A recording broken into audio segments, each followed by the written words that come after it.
often dated back to some famous papers, starting with John Meyer and Brian Rowan in 1977, that talks about myth and ritual, and then a famous paper by DiMaggio and Powell in 1983 that highlights isomorphism. And importantly, these papers critiqued at that time more positivist and rationalist approaches to organizations that were becoming very popular in the 1970s. And they were influenced by what we call the new cultural turn. I'm just going to pause for a second and make sure, can everyone hear me okay? And is the translation good? Okay, good. It's fine. Okay, good. So neo-institutionalism brings in a new cultural sensibility. And in the 70s and 80s, this new cultural sensibility, what's called the cultural turn, was cutting across the humanities and social sciences. And many of us and many of the early neo-institutionalists like Paul DiMaggio were very influenced by the work of Pierre Bourdieu, but also Mary Douglas and a variety of new cultural thinkers in anthropology and social theory. And so it's important to understand this, because if you read the institutional logics perspective and a lot of the work that's connected to it, it's fundamentally a cultural perspective on structure, society, organizations. One of the reasons that institutional logics takes off is because in the 1980s, and I have this picture of lemmings. Lemmings are the animals that follow each other off the cliff, because with the work of DiMaggio and Powell in 1983, most neo-institutional research through the 1980s focused on isomorphism. The question was, why are so many organizations similar? And it became, by the late 1980s into the 1990s, this research program began to be critiqued for not really having a lot of agency, for focusing too much on how things become similar.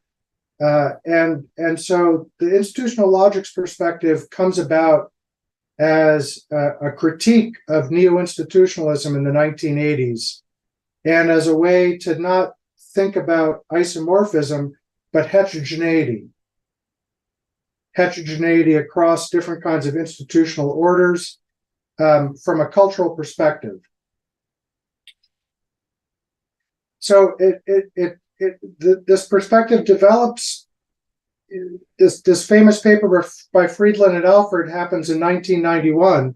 It's entitled "Bringing Society Back In," but there was not many papers in the 1990s. There's 2 or 3 papers in the late 1990s, but research and theory development really begins more prominently in the 2000s.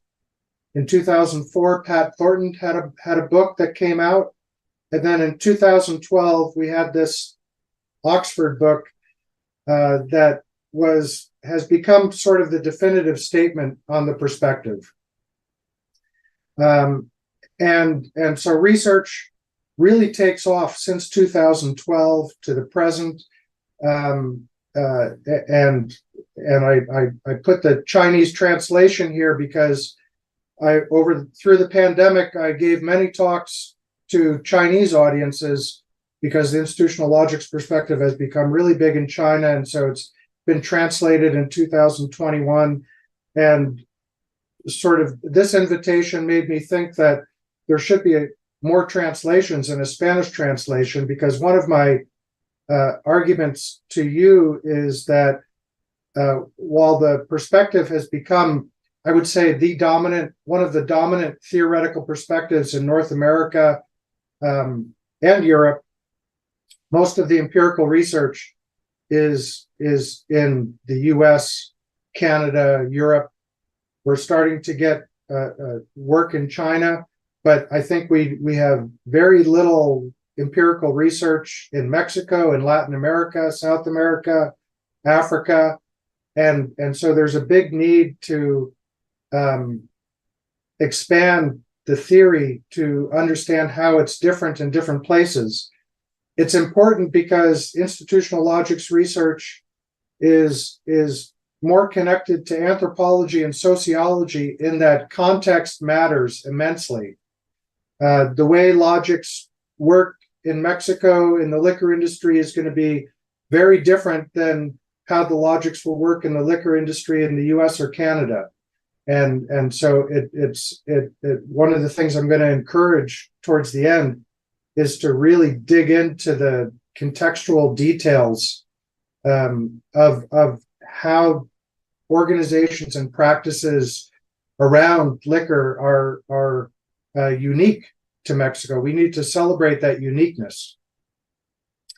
So just to sort of reiterate and provide background on the perspective for those of you that haven't engaged it very much, as I said, it goes back to this 1991 paper, Bringing Society Back In.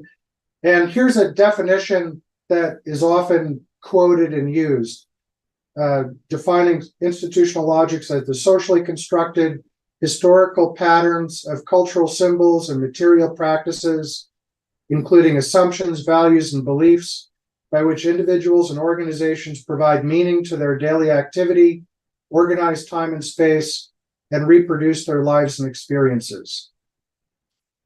But when I teach institutional logics to my PhD students and early career scholars, I say this definition is a mouthful. And so I often give a different kind of definition, a simpler definition. I think of institutional logics as configurations of beliefs and practices that are relatively enduring. And so I throw that out for you to just to have maybe an easier definition, but in the perspective that definition, whether you use this bigger definition or the shorter definition, highlights many important things that are unique to this perspective. First of all, the big difference between neo-institutional theory and institutional logics is that it provides a different theory of agency that assumes that structure and actors have partial autonomy. So there's much more scope for actors to do things within the institutional logics perspective. Most people that employ this perspective think about agency as enabled by the existence of multiple competing logics. And so research has, because these multiple logics often are contested, which means that actors are almost always involved in some sort of struggle to enhance, struggle to defend. So if one reads Pierre Bourdieu and understands the sense of struggle that's at the core of his theoretical framework, this is the kind of struggle that I see within the institutional logics perspective. And it's connected to the existence of multiple logics.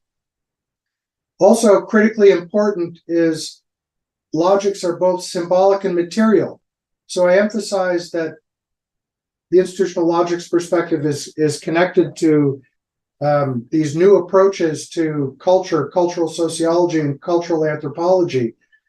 But the materiality is very important. So it's not just about cultural beliefs and values. It's about what people do.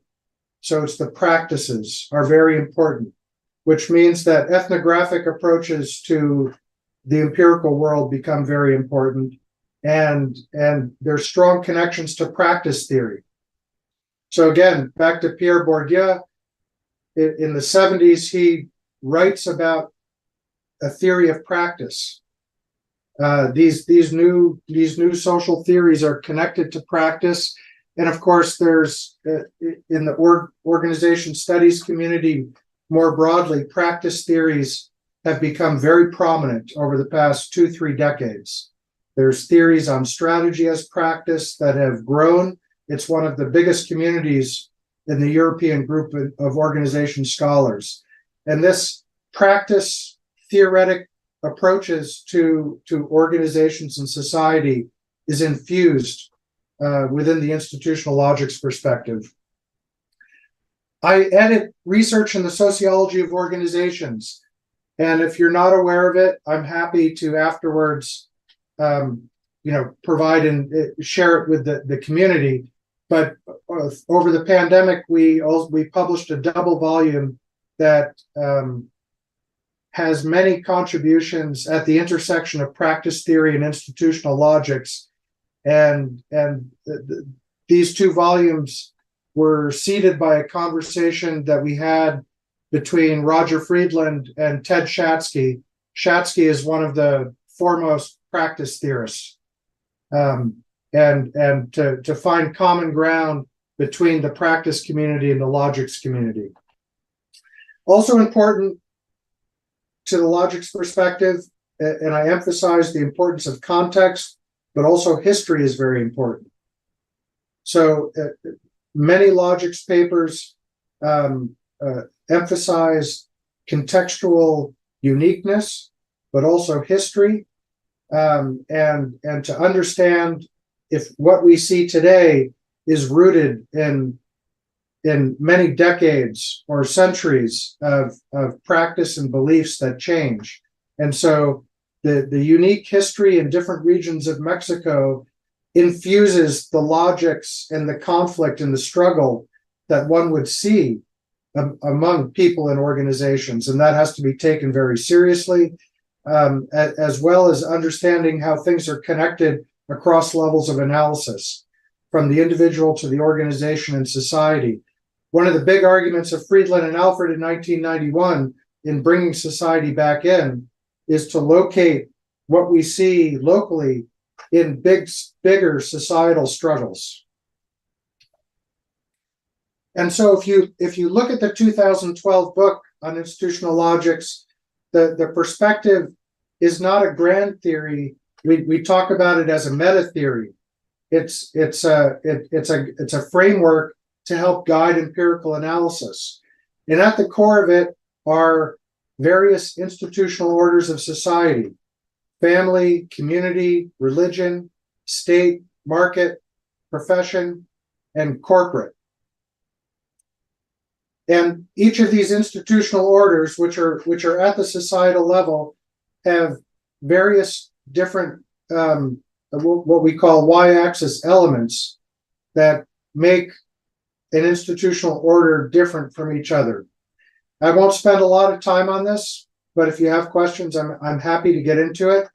A key point that I want to make is that these institutional orders are different, and there's a ideal typical logic associated with these.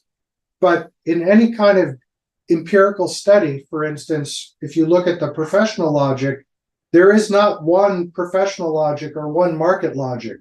There can be hundreds of market logics, hundreds of professional logics. And the professional logic that we see in Mexico will look different than it is in Canada and the US. And so the history and the context matters. And even if we look at a profession, say the medical profession in Mexico, we may see tremendous regional variation from the north to the south, from the east to the west. And so, again, these logics get defined by specific contexts and history.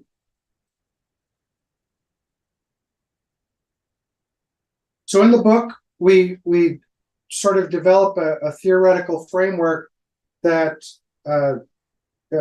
connects to cognitive psychology and tries to theorize about how logics shape cognition and behavior, how it affects ongoing forms of interaction that can be situational, And so I just put this up. It's in the book, but from a cognitive psychology standpoint, we think about how logics will get invoked in situations as related to their availability, which connects to a person's biography, historical experiences, the accessibility in a given situation, and how logics might get activated. At the core of this is how attention gets focused.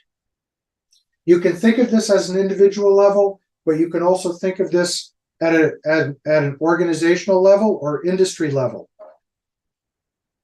For instance, how industry attention gets directed to certain kinds of issues and not other kinds of issues. How logics become salient. There's always multiple logics that are available, but in particular situations when attention is focused on certain kinds of issues, certain logics will become more available and invoked to think about a situation and how to react and behave.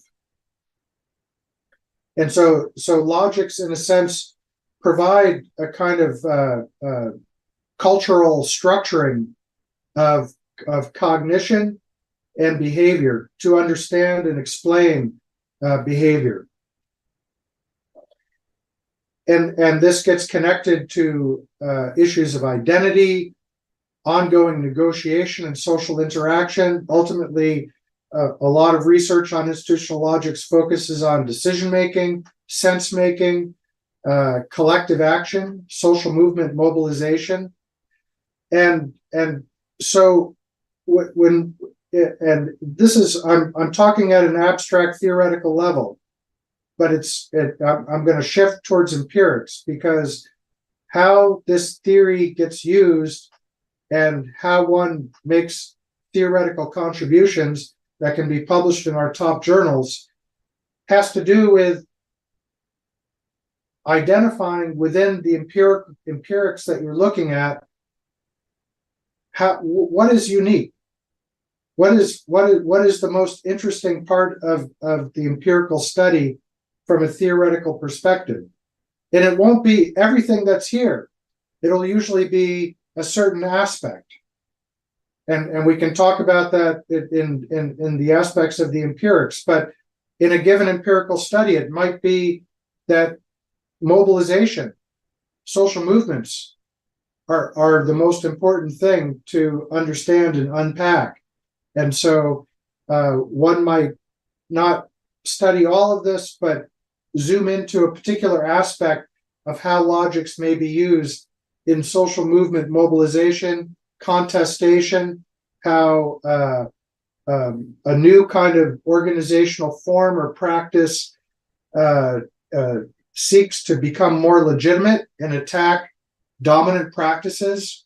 So you can think of entrepreneurial startups and how they might attack large corporations or state endorsed organizations to change the nature of the industry and open up space to do something new. Whether that's the creation of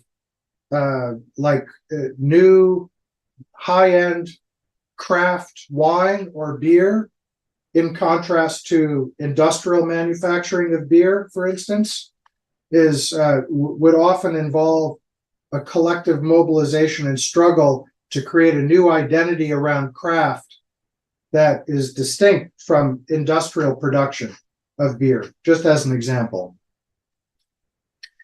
So I'll shift real quickly into talking about some empirical studies, and I'm featuring some recent work that's connected to global dynamics and also China, just because China is one of the places where this perspective is recently accelerating. And again, it's interesting because obviously the Chinese state and social dynamics and the economy is very different than in Europe and the US. And this contextual difference is really important to highlight the importance of how to use this perspective in different countries.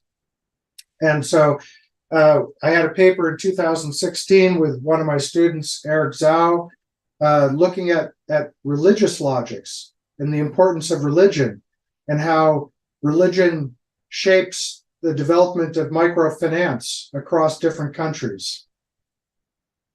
And these religious logics often conflict with market logics, especially in countries where for instance, in Africa or the Middle East, where you have strong patriarchal traditions, the religious logic undergirds forms of gender discrimination that hinder the development of microfinance, which seeks to empower women in poverty in many places around the world.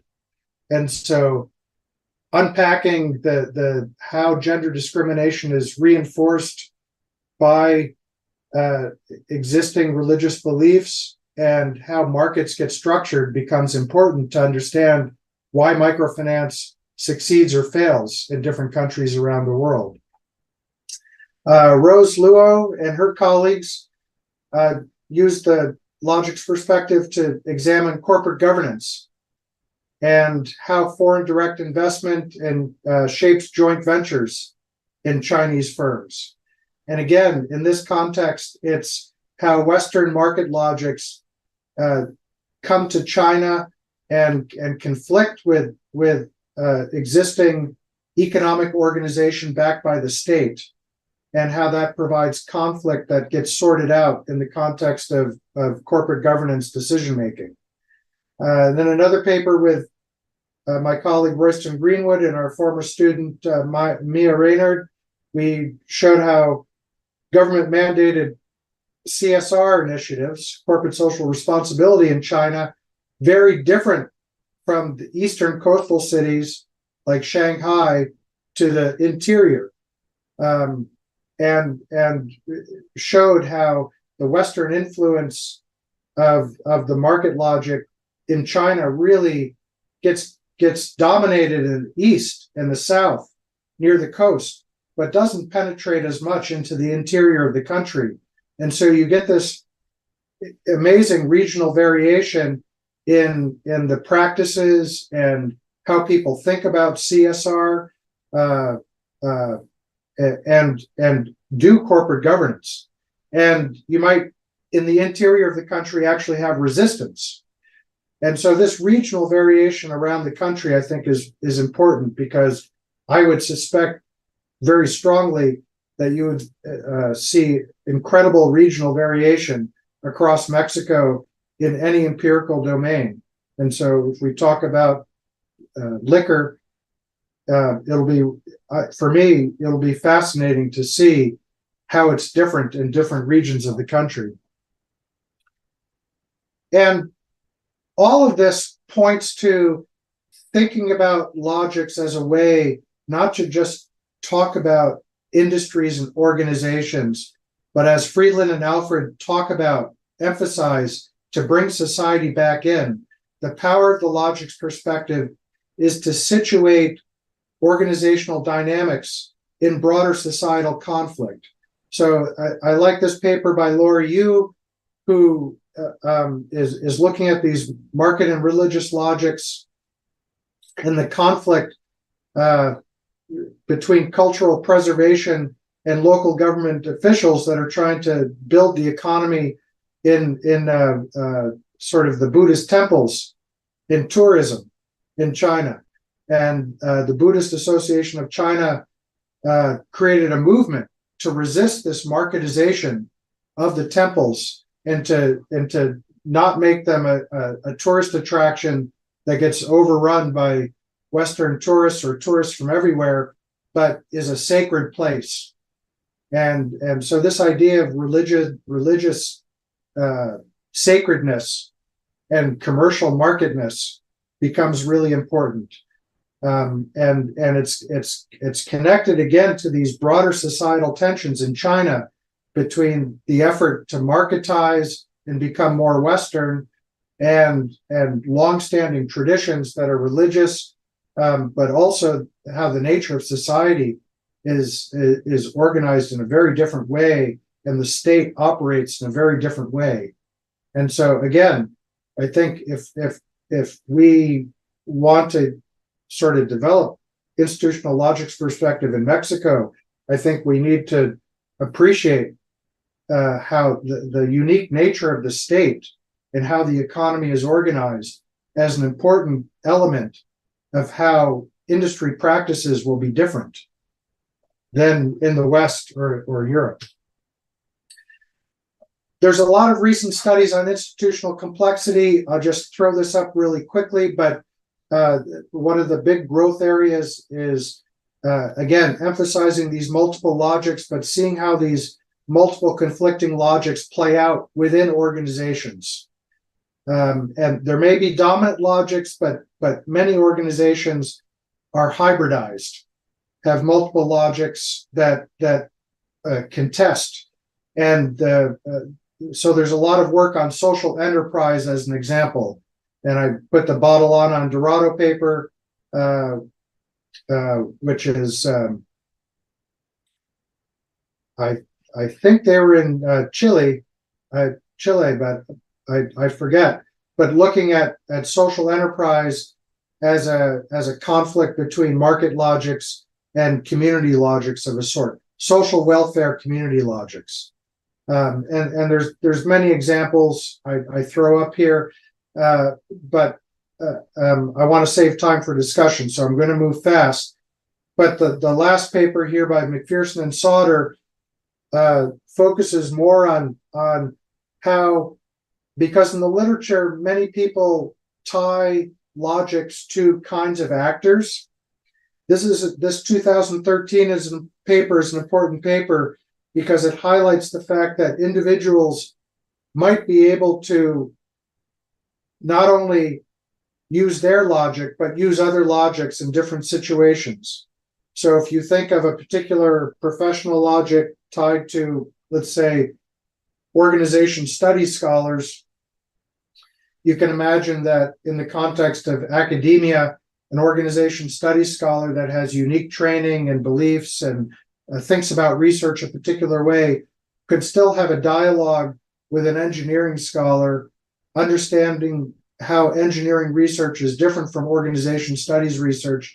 And you could even imagine understanding that well enough that in a dialogue, you could use the engineering professional logic to make an argument. And so the idea of McPherson and Sauter is that these logics are not dominating. They're not tied to actors. Actors have agency. They have the ability to move around and use different kinds of logics as tools to make arguments, to change practices, to alter the nature of industries. And so the nature of agency is very important and is, again, sort of a fundamental way that the institutional logics perspective differs from neo-institutionalism in the 1980s. Very quickly, we have a recent paper in 2021 that talks about new directions. I'm going to highlight this very quickly, but we sort of review the literature a little bit. We critique the literature and say that there's much more research that is needed on the role of values to really engage and understand practice from an ethnographic perspective, and also to think more about governance and governance dynamics, the governance of industries and how organizational behavior is tied to broader governance dynamics that play out in not only in the context of state agencies, but NGOs, international governance, to think about the international influences that come into the organizational practices that we see. And this idea of governance is important because the institutional orders are theorized as governance systems. So the market logic has a governance system that is distinctly different from a professional logic, from a religious logic. There's different kinds of organizations and actors that are constellations that preserve different practices and beliefs that make religion distinct from the market, from community, from profession.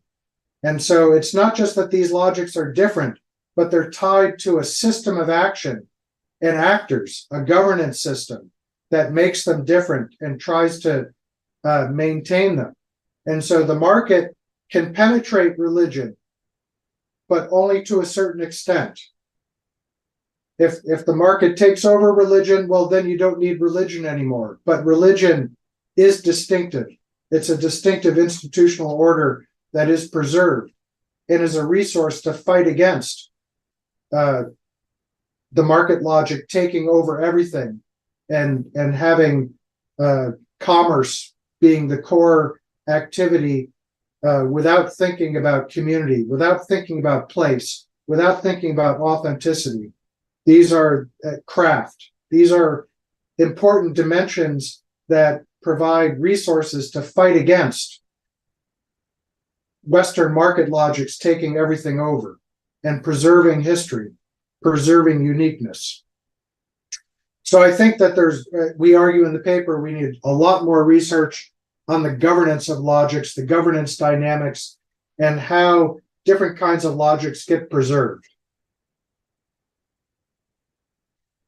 And I'll just briefly put up a couple of papers. There's not a lot of institutional logics research in Mexico that I could find. But these are a couple of papers that I find. I'll just highlight really quickly. They're very recent. This paper about Cananea, showing how logics affect policy implementation, and the paper here emphasizes how actors with different logics can develop cooperation despite differences in beliefs. And so this paper puzzles about how the conflict between logics can be overcome in the context of policy implementation by creating cooperation. So a key question is, how do you avoid, in the context of institutional complexity where you have multiple competing logics, how do you avoid bad outcomes as a result of politics and conflict that clashes amongst logics? It's a nice paper, again, focusing on governance dynamics. This paper, a recent paper in Org Studies on Mexico City, is again, I think, raising this issue of governance and identifying bureaucratic and technocratic logics that underpin the practices of a government agency. This is in the context of smart city development. Again, a very nice paper. I encourage you to look at it. Characterized by centralization in the pursuit of efficiency. They look at the discourse of austerity and financial control, and how the citizens get constructed, in a sense, with logics to be positioned as users and as clients. That in the end,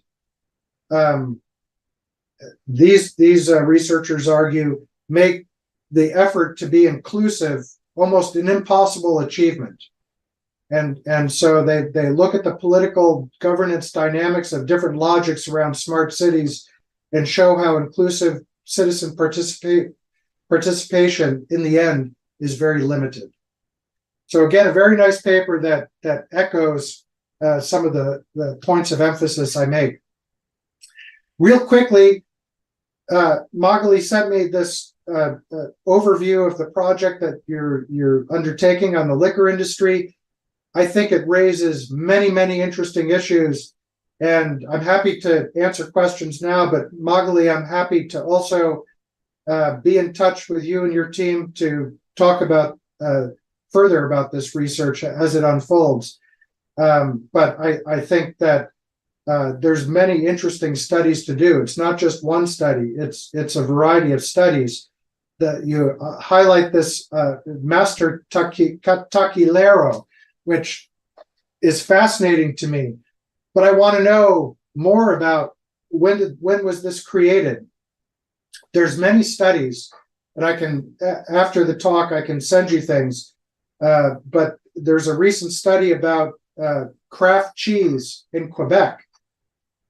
And you'd think, when you think of Kraft cheese in Quebec, you think that this probably existed hundreds of years ago. But in fact, it's very recent, since the rise of the Quebecois and the effort to create an independent nation of Quebec. Kraft cheese is something that was created as a new tradition, but situated as old. And so I'm thinking in the context of your study here with this master taquilero, where does this come from? When does it get created? It seems like a lot of what's happening in Mexico is tied to things that we see in different across the world about the rise of craft. I mean, now you have incredible fine red wines coming out of Mexico that I bet did not exist 30 years ago. And so there's a lot of change that's happening in the industry. I think the same with the agave beverages, that there are these traditions, but there's also efforts to create new professions around these and to enhance the status of these liquors.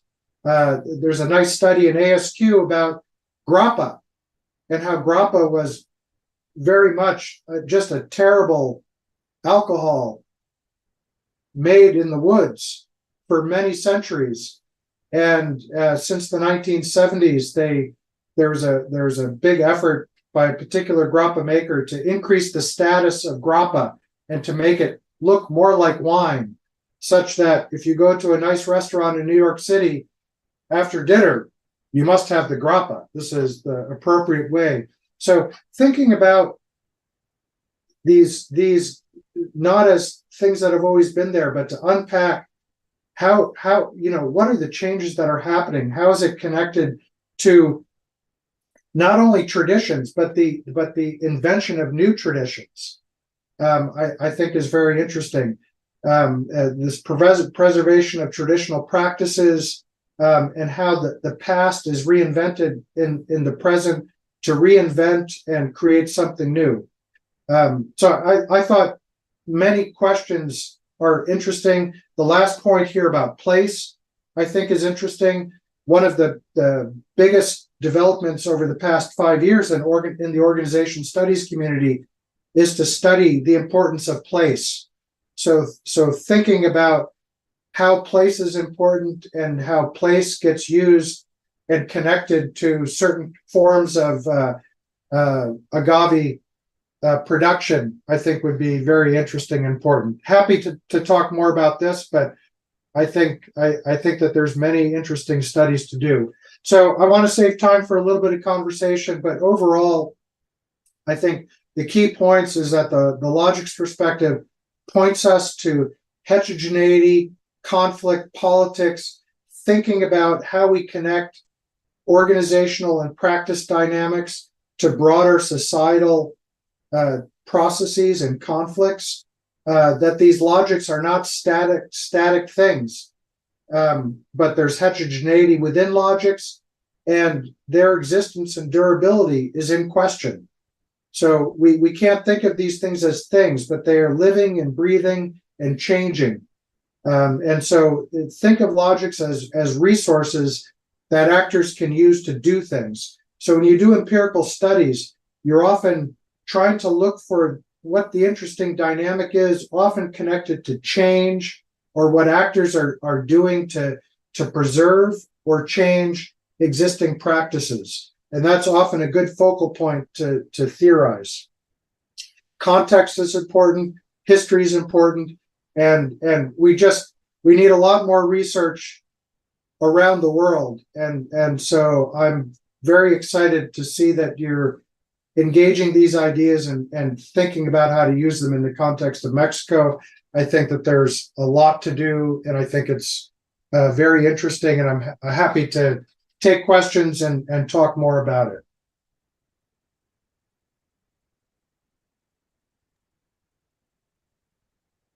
Professor Lounsbury, thank you very much for this conference. Very interesting. Well,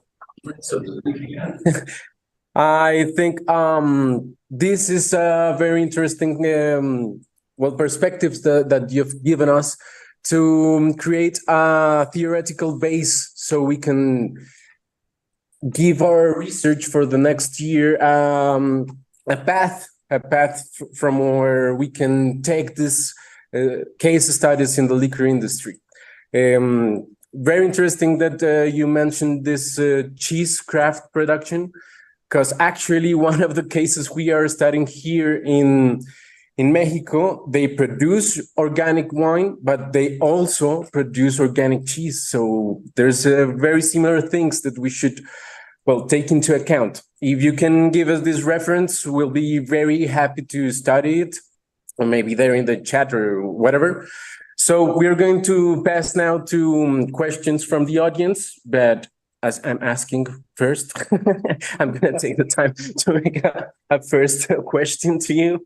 I would like to know about your idea, your suggestions from the perspective that we should take as academic researchers in the institutional logics perspective. What do you think should be the thing we should be studying right now? We should study how the same logic acts differently in different contexts, or we should be studying how different logics crash or act together in a same context or in same organizations or in the same sector. Should we be studying the history of logics or all of them? What's your perspective in the future of the logics and of the institutional logics perspective, so we can start analyzing and interpreting these cases from the idea you have for the future of this perspective? Well, the short answer is all of it. It's all interesting, but to be real, when I counsel people on how to use it's think of the logics perspective as a theoretical resource, but we're not taking that theoretical resource and trying to create questions the way you're asking the questions. I think we have that as a theoretical resource, and then we have to be studying the world empirically. And so what the theoretical questions are that you use should come from what's most interesting in what you're studying empirically. And so what I encourage you to do is to dive into the empirics and to figure out what is most interesting empirically. And then how can you use the theory to guide how you're unpacking the empirics? So the question doesn't come from theory for me. The question comes from studying the world. And so I think of this more as an anthropological researcher would.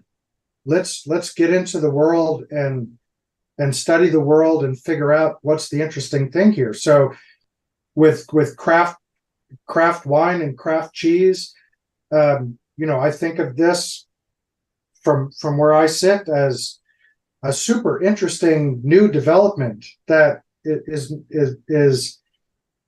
I would say connected to a social movement and the creation of an infrastructure of organizations. And I would imagine there's an association for craft cheese or craft production where that's trying to encourage people to do more of this, that provides professional training, that helps people that want to do it, how to learn how to do it, to do more of it, and is tied to a movement to recover tradition, to reinvent tradition, to provide alternatives that are meaningful to place, that fights back against corporate industrial production.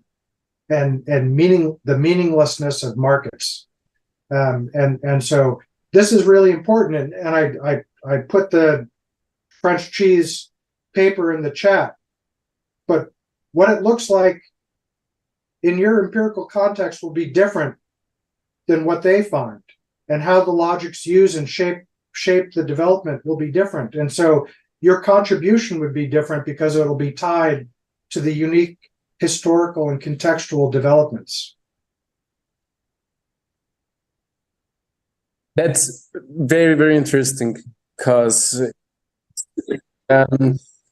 importance of territory in what we are studying. And I think we are maybe working in the path you are showing us. For instance, what we are trying to do is understand these differences between logics and how they crash. We are actually using this perspective of Besharab and Smith that you showed us earlier.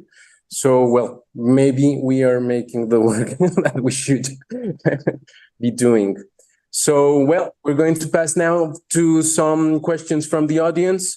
We're going to start here with Professor Ayuzabet de la Rosa, who is going to ask us a question.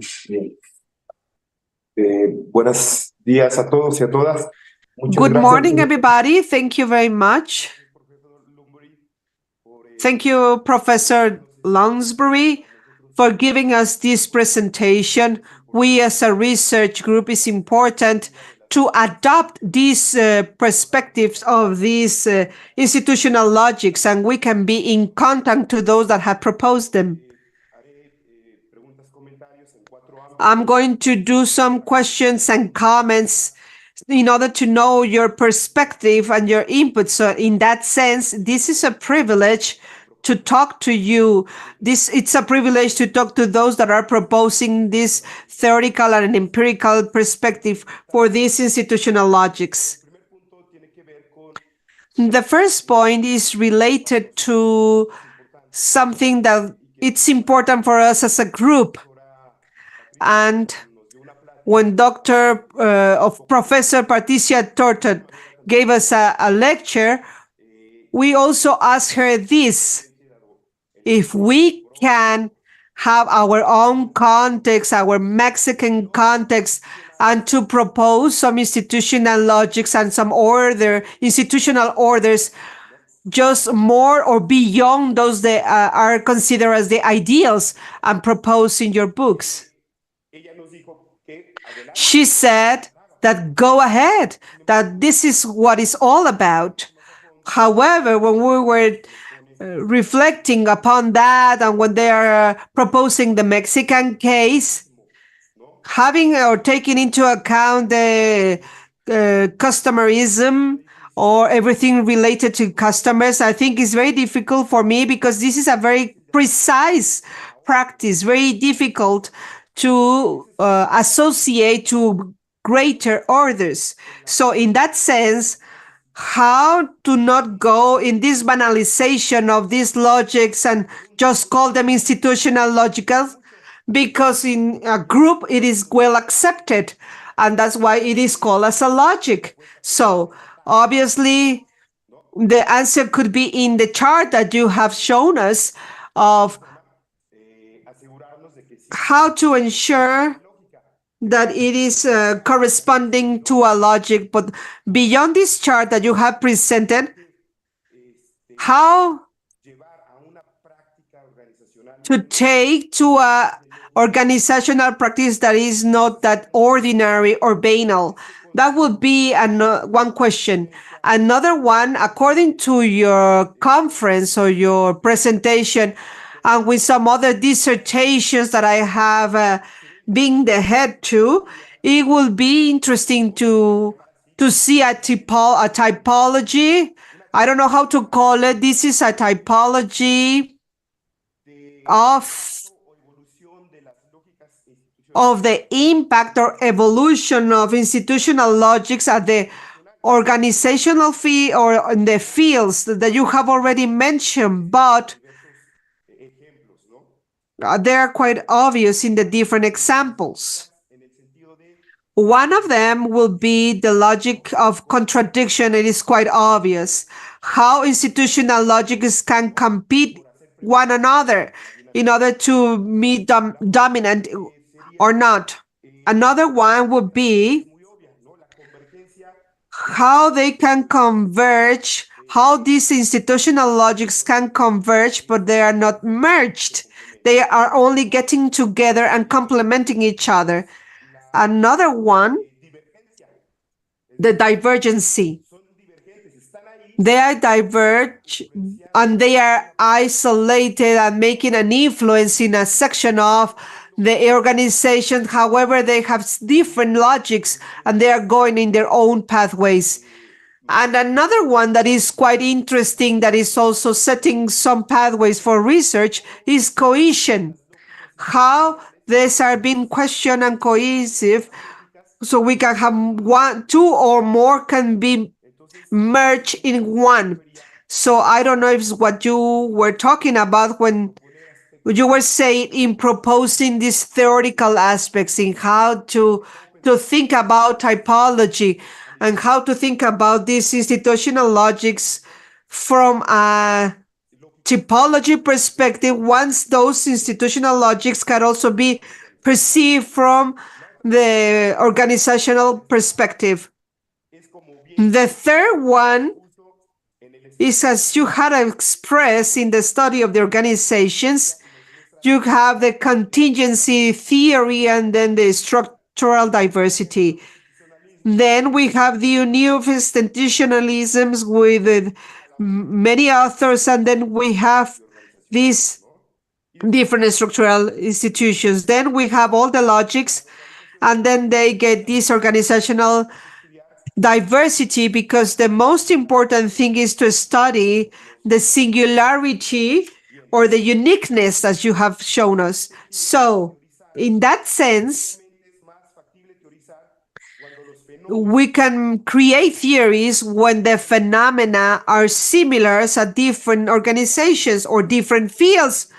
But when they are diverse and different fields and organizations, it's even more difficult to create those theories, because it's difficult to make it more general.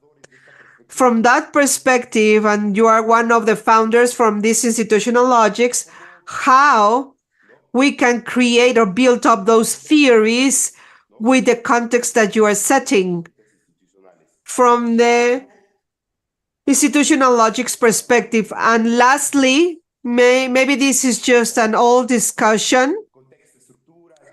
We have different contexts and different structures, but I think it's important, because if we adopt the perspective, we also need to be aware of the scope of it. In that sense,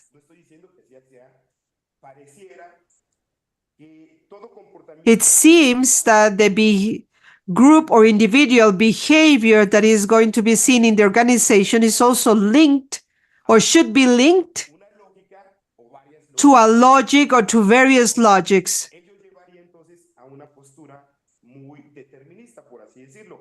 And that could take us to a more determinist posture or position. Maybe that is not the case, but you as an expert, what can you tell us about this discussion where the institutional logics perspective is present, and how to save it? Understanding.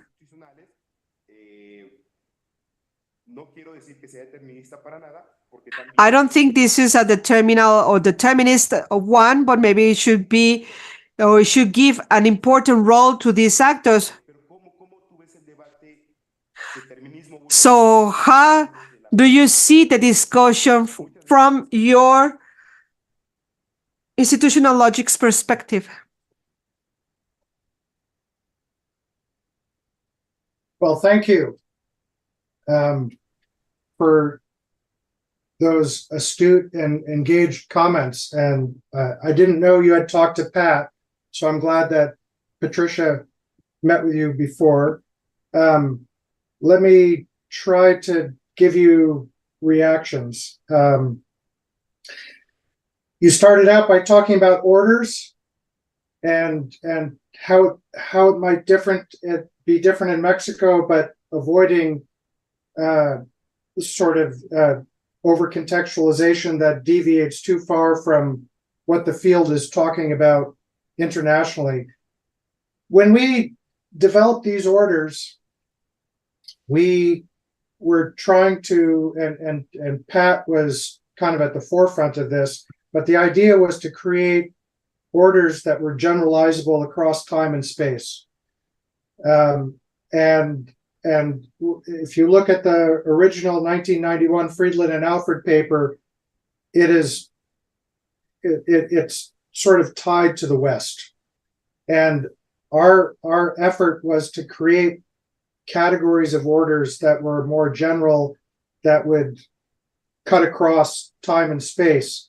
So, you know, what Pat said about creating new orders, yeah, it's possible. We're open to it because we don't see what we've done as comprehensive and definitive. We think it's fairly comprehensive, but there's possibility that there might be different ones. But I think more likely we will just see different logic manifestations is the way I would think about it. So the Mexican state operates and has influence in different ways than the Canadian government or the US government. Professional logics will be organized and look different. The governance would be different. The community logics would be different, tied to unique traditions and social organization. So for me, I would still go back to the typology as a starting point, and you know, again, it's a toolkit to help us study the world, but the actual logics will be somewhat unique in different across space and time. And so I think there's a mix of contextual uniqueness, but still tied to the generality, and the orders provide that general framework that makes it general. So that's my reaction. I mean, could there be new orders? It's possible, but you'd have to, you know, ultimately you have to convince the experts that are reviewers for the papers that, you know, that's a new order. Or, you know, to your other question, that what you're studying is a logic, because not everything is a logic. Too many times I go to, I see young scholars trying to use the logic's perspective, and they have a study and they just try to say, you know, say this is a logic, that's a logic. There's some effort has to be done to show that it's a logic, to show that it's connected to broader societal dynamics that are relatively durable. And ultimately, in any empirical study, the logic's perspective may or may not be useful. And I think that most of the time I tell people for their studies, no, you don't need the logic's perspective for this. So I think there are scope conditions on the use of the theoretical framework, and that we have to be convinced that what we're talking about is logics and contributing to that conversation. So on the typology, the blending, the clashing, the diverging, I think we have some version of that in the book. But how I think about contributions to theory that get published in top journals is not at that abstract typological level. It has to do with the unique mechanisms or processes that are uncovered and how that happens. So it wouldn't be that, it would be how clashing happens or how clashing is resisted, and the unique mechanisms by which different kinds of organizations or actors are able to interact and produce change or resistance in new ways. If we look at top journal contributions, it's not at that abstract level. It's about what Art Stinchcomb calls the guts of institutions. It's about the interactions, the unique processes, the unique mechanisms. And so for me, the Logix framework is a theoretical framework that's a guide, but ultimately, as my answer to the last question, it's, the contribution will be tied to sort of the unique dynamics of the empirical case that are most interesting. And we can use the theory, then we can leverage the empirical dynamics to then extend theory in new ways. But theory will typically be extended by detailed scope conditions on how mechanisms work or uncovering novel mechanisms. I think I've kind of addressed the singularity uniqueness issue. It's often a delicate balance, but I'm committed to generalizable theory that cuts across time and space. But I believe my mentor was Art Stinchcomb and Mark Granovetter, and so Art Stinchcomb was a sociologist that is known for these grand general claims, but most of his research was detailed anthropological research that uncovered the importance of context and uniqueness. And so there's definitely a balance to achieve, but I think how we uncover novel mechanisms and contribute to theory has to do with going deep into the empirics to celebrate and understand what is unique in the case, the contextual details. And so we can't generalize too quickly. I think we can only create new contributions by going deep into the uniqueness. And then the effort has to be to pull away and to abstract from what we found. But I think it's the depth of that empirical engagement that helps us uncover novel processes and mechanisms, and also to think about the scope conditions of what people found in other studies on how whatever clashing works or blending works. And the final point on the scope of perspective, I think I fight against this determinism. It's not about grafting logics onto groups of actors. That's not a bad starting point, but we need to appreciate the ability of actors to move within and across logics. But it depends what the empirical gaze is going to be.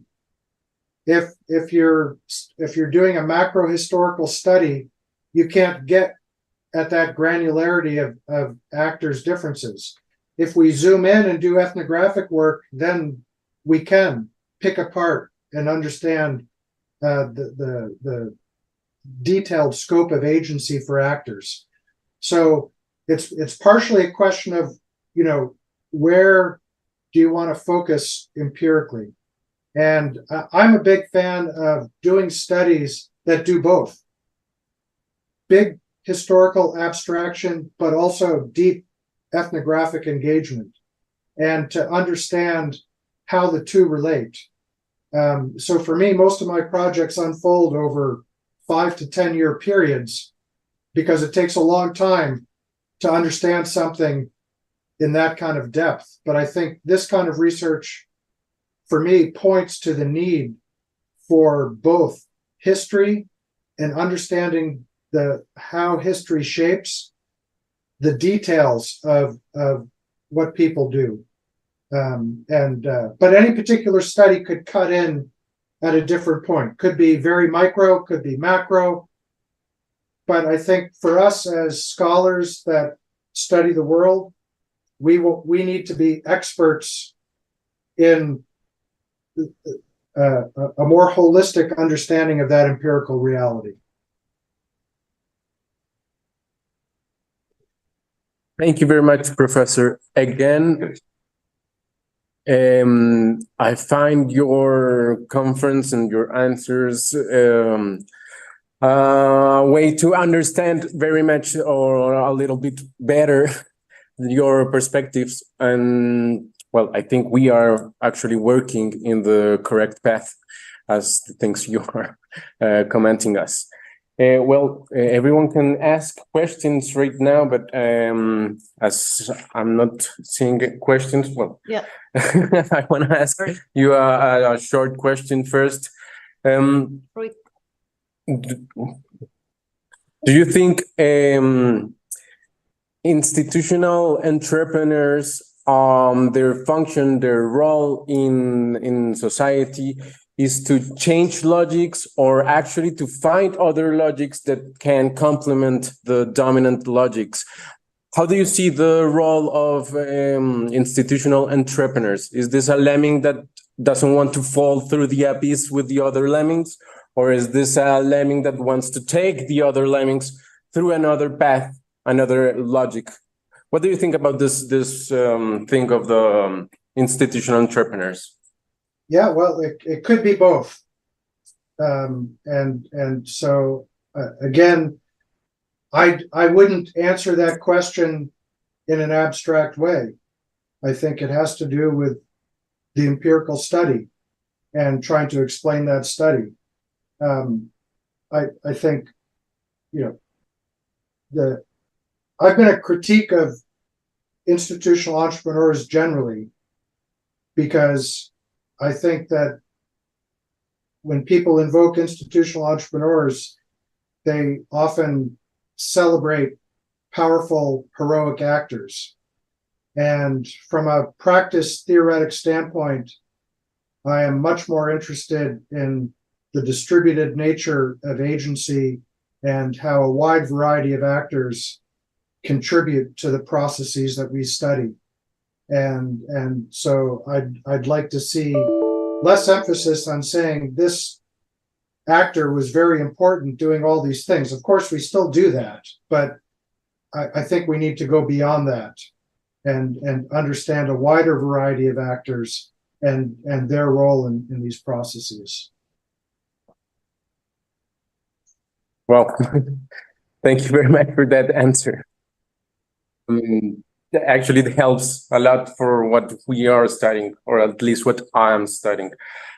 Here's a first question from the audience. It reads: the determinism of behavior isn't, in a sense, tied to ethical considerations on a field?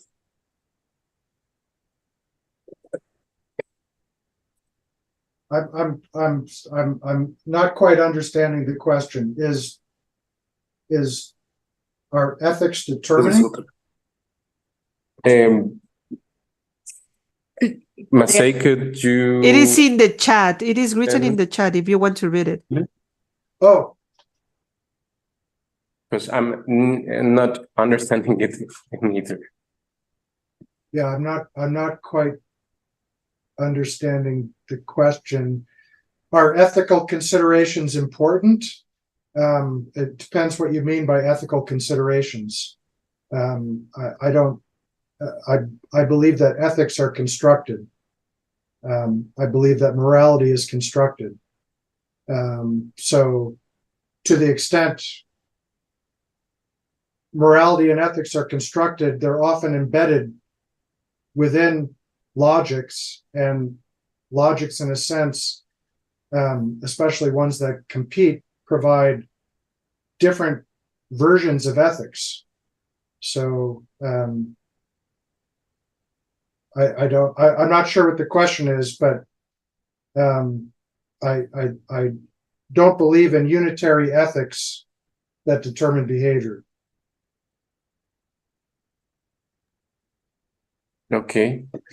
Again, thank you very much. I'm gonna ask you two more questions from the chat. The first one says, well, it has been explored the possibility to use conjunct or united the framework of analysis from the institutional logics with the frame of analysis and development, institutional analysis and development of Ostrom? Are they crashing, or can they be complemented? And the other question says, can I study differences between corporate logics and individual logics, or by departments of the organizations, and in this way show how or evidence the singularities of logics? And the last one, so I can ask you all the questions and you can answer them in a complete way. When an actor is deciding what to do, it can borrow logics from another profession when ethical borders are clear and allow the borrowing. So, well, Professor, can you answer these two questions, please? Yeah, well, the last question, borrowing can happen, but it depends. It depends on availability and accessibility, and there's certain conditions where it could occur and not occur. Again, I don't know how ethical is being used here. I don't really think of it as ethical. So I'm not sure what that question is, but borrowing can happen. I think one of the questions, theoretical questions, that we don't have a good answer yet, that we need more research on, is what are the conditions under which logics can be borrowed? And so I think that's an important question. On the corporate and department logics, yeah, I think that's an important focal point for research. I'm not sure what singularity is meant by how you mean singularity. I think I would say that as a researcher, you want to be very cautious about assuming singularity, that you need to show it. And you should probe deeply to be convinced and convince the reader that there's enough singularity or homogeneity or whatever it is. I think that's something that needs to be shown. I think in the 2021 paper on the new directions, it is to really be critical of assumptions of singularity. But going inside organizations to understand varieties of logics connected to different departments or professions, or connected to the CEO, I think is an interesting way to unpack logics in the context of the politics of organizing and how decision-making gets made. On Ostrom, yes, I think that there's opportunities to connect. I think Ostrom is one of the more interesting political science institutionalists, and there are connections to be made. The limitation of connecting to Ostrom is I think ontologically her approach is a bit different than sort of the cultural practice approach of institutional logics. And her version of institutions is not really about, she has a different definition of institutions. So the political science, but more broadly beyond Ostrom, thinking about institutional economic approaches or economic approaches in political science, thinks about logics as formal, as institutions as formal and informal, and doesn't really think about institutions as these configurations of practices and beliefs. And so there's a different starting point in defining what institutions are. And so the folks that leverage Ostrom produce very different studies because it's an ontologically different starting point to think about and study the world. I think there's opportunities to connect, but I think as of now, there's sort of an Ostrom world of research and a logics world of research, and there's been very little connection. Part of the problem has to do with different ontological starting points of what is an institution. Thank you very much. Professor? I'm good. Thank you. Magali is going to ask you a question. I have a question. When you talk about the mechanisms about the interaction of the logics and how can they change, there's a word about Ocasio that he wrote about, for example, the events that they could be an element to understand the mechanisms of how the logics interact and change. And I want to know if there are other studies about that kind of mechanisms that make the change of the logics during the history. More other studies of events? Yeah, another proposes about events. Okay. Are you talking about his paper with Moskoff and Steele? I think that there's not other studies along those lines. We need more. So Chris Steele is one of my colleagues, so we've talked about this. I think that paper is very interesting, but it's relatively new and still has not picked up. I think that there's so much to do with institutional logics empirically, and I think that's a good one. Question for me is, what is the ontological nature of events? What is an event? What's a non-event? How are events made? You know, oftentimes events only become events in retrospect. I mean, stuff is happening all the time, and so events often become constructed historically in retrospect as, you know, oh, this is a key point in this process, and so I want to sort of decompose the nature of events and what makes an event an event. But aside from that, we don't have a lot of other studies I can point you to. But I think it's important.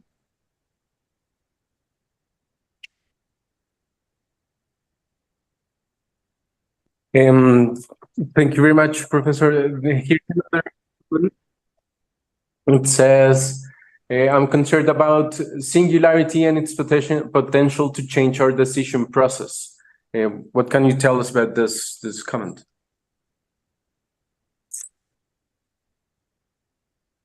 I'm not sure what's being asked. Marco, can you clarify?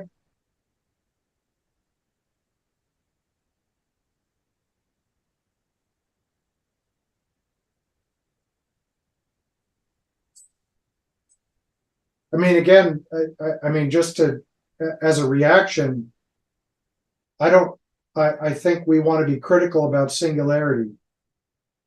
So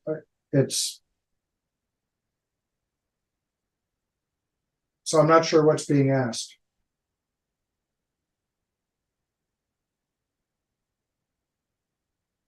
Does any other person from the audience has any other question here in the room? No? Well, well, if there are no more questions, again, Professor Michael Lounsbury, thank you very much for this conference. I just want to repeat, this is a very interesting way to understand the institutional logics perspective. I found lots of notes here that I will be using for our research and for our case studies. I hope this will bring us a lot of information for us to discuss in the group. And well, let's hope next year you can read our findings on the liquor industry here in Mexico. And I must say a little thing about there in Colombia, because I come from there. So, well, let's hope you can find an interesting research from what we are working, and you can have more information about Latin America and how the logics perspective has given us a way to understand our reality. So, no further ado. Thank you very much for participate in this event. For me, it's a pleasure, and for all the research team, it's interesting that you give us some homework to make, a lot of homework, I think, no, because we have the necessity, we have to reflect about how can we define the logics, how can we express the change of the logics and the crashes, no, of that kind of logics in our sector. And it's an heterogeneous in that case, because, for example, it's not the same things about the wine sector or the wine activity than the tequila activity, sorry. And that's, I don't remember. Pulque. Okay. Pulque. Beer? No. Bueno. Bacanora, mezcal. Sorry, I forgot it. Yeah, there's a lot of difference, but we start some interviews, and we found, even though that, some complementaries in the sector. So that's interesting. Yeah. Excuse me, is there space for a last question? It's I'm not Mexican, I'm Brazilian. Yeah. Do you mind? Hi, Professor. Hi. Thank you for your presentation. Can you hear me? Yes. Oh, no, I just wanted you to give us an explanation about the different approaches, the logics, the institutional logics has come up when there are this multiple logics in a field. And so we have different approaches. You've talked about hybridization, but we've read about combination of elements of different logics and other features, right? And perhaps you could give us an idea. I don't know, just an idea of different studies about this way of understanding contradictions, contradiction resolutions. Yeah, I think there's, I guess I would, there's not a review that's been done that's recent. I mean, there's a paper I can send you that Pat, Willie, and I published a couple of years ago that talk about this. Okay. And there's another paper that I've written that reviews the literature on institutional change broadly, that talks about the logics as an element of that. So there's lots of studies that are out there. I'm not aware of anybody that is focused on logic clashes in a field to document everything that's been written about that, to talk about different ways in which it can be resolved. But still, we choose a certain approach among this many approaches. I think most of the research that's been happening has been at the organizational level, looking at these clashes inside organizations. There's been much less at the field level. I can put one paper in the chat.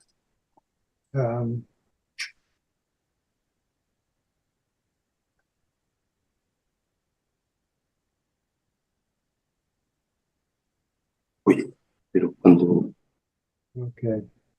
Oop, I'm gonna shift it to everyone.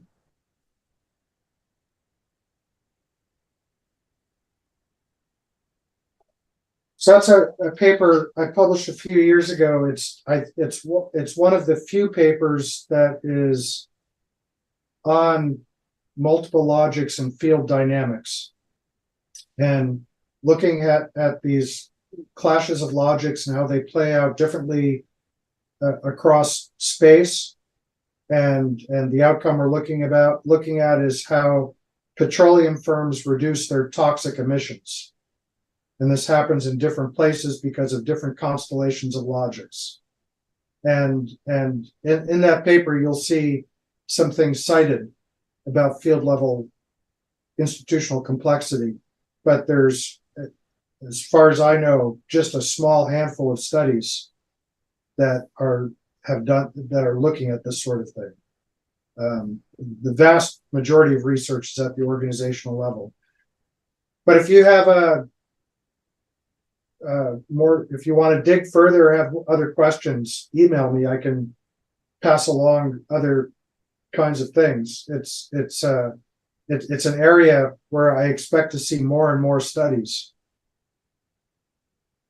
Well, it's because you've focused on hybridization and haven't mentioned the constellation approach and. Well, it's not an approach. It's my colleague Trish Ray and Bob Heinings who talk about constellations. So you know, they can compete. They can cooperate. There can be, I think the gentleman on the panel discussed a typology of different ways logics can relate to each other. So we don't assume that they conflict. That is an empirical question, whether they conflict, whether they blend, whether they cooperate, whether it's a constellation. It's an empirical question. It's not an approach or an assumption. In the Ray and Heinings paper, the logics were formed more of a constellation. In the paper I just sent, there's two different kinds of constellations that compete. So how you talk about it is driven by what you see empirically. Well, Professor. Okay, thank you. So we got time for just one more question. Professor Ayuzabet is going to ask you the last question, and with this one we are closing our event. Bien, muchas gracias. Nuevamente agradecerla. Well, thank you very much. I would like to thank you for this talk, and the question that could also be answered empirically is, I would like to know what is the relationship between institutional logics on one side as a perspective, a theoretical perspective, and on the other hand, with a different perspective, like an organizational entity and professional one. Because at the end, the identity as a social construct can go from the institutional, or can go through the institutional and therefore through institutional logics. But when we talk about organizational culture, at the same time is going to impact the individuals. What I would like to say is with all these theoretical constructs, sometimes it's difficult to draw a line because you can see there is one phenomenon, and this could be studied from an institutional perspective and from an organizational entity or cultural organizational or organizational symbolism. So what makes a specific institutional logic beyond the uniqueness that you are saying? I know that this is not an easy question because this is going to be solved in the practical field or the empirical field. Or what comes to your mind when this question was posed? Well, I just finished a book with a colleague, Joel Gaiman, that provides an introduction to organization theory as a field and talks about scholarly identity making. And so there's many aspects to answering the question, but one answer to the question that I tell students is that you choose the audience you want to speak to. So part of it is people get socialized to talk to organizational identity scholars and might choose that perspective because they don't know logics and they're educated around identity, talking to identity people. People that are socialized into logics may not know the identity literature that well. So part of the answer is, I think people often aren't fully educated in all the theories and then go study the world and say, oh, which theory is the best theory? I think people develop ontological commitments through socialization and have these theoretical ideas in their heads that shape how they think about the world, how they see the world, and how they study the world.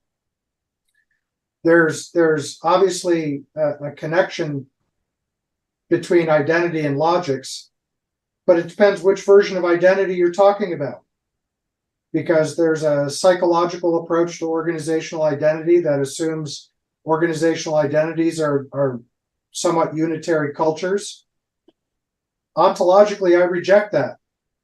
I don't believe in unitary cultures. I believe in heterogeneous cultures. And I believe that organizations are units that are penetrated fundamentally by a variety of societal dynamics. People work in organizations, but people go outside of organizations and do other things. And so for me, when I think of organizations, I think of them as porous and fundamentally interpenetrated with all sorts of societal beliefs and practices that create heterogeneity in purpose, identity. But these are my ontological commitments. So I work a lot with Marianne Glynn, who's an organizational identity person, but from a more sociological, relational perspective. And I think when we talk about identity in the book, because identity is a component of logics, it is from more this relational, sociological perspective, not identity as organizational culture. So for me, these ontological commitments and ways of seeing are important and fundamentally shape how we use theory to study the world. Because for most people, it's not a choice. Do I use this or that? I think it's about using theory as a way of seeing. I don't know if I answered the way you wanted me to answer or the way you're asking the question, but that's my reaction. Sí, muchas gracias. Yes, thank you very much. Yeah. Okay. Bueno, en general a la audiencia, In general, to the audience, I would like to thank you for joining the session. And Dr. Michael Lounsbury, I would like to thank you for giving this conference and for accepting the invitation. We have a common person. We have one person that is common between the two of us, so that is quite interesting. de alguna forma, de hecho, el profesor David Arellano también está. In fact, Professor David Arellano was also invited to join us in this session. However, he told me that he had a previous commitment, so he was just sending you the best greetings.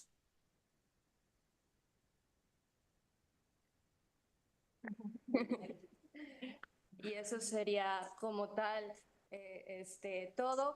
En general, That would be all. con esto damos por In general, we would like to close our session on the seminar, our institutional logics, the theoretical fundaments, and from that perspective, le estaremos enviando a usted we will send you a certificate of attendance for the participation of today, and we would like to invite all of you en donde ya estaremos to the seminar that we are going to work on empirical cases that are related to alcoholic beverages.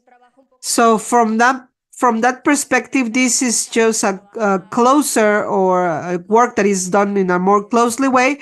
But if you would like to attend, you are more than welcome. Gracias. Thank you very much for your attendance.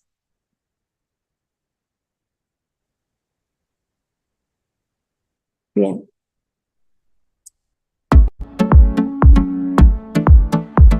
Michael.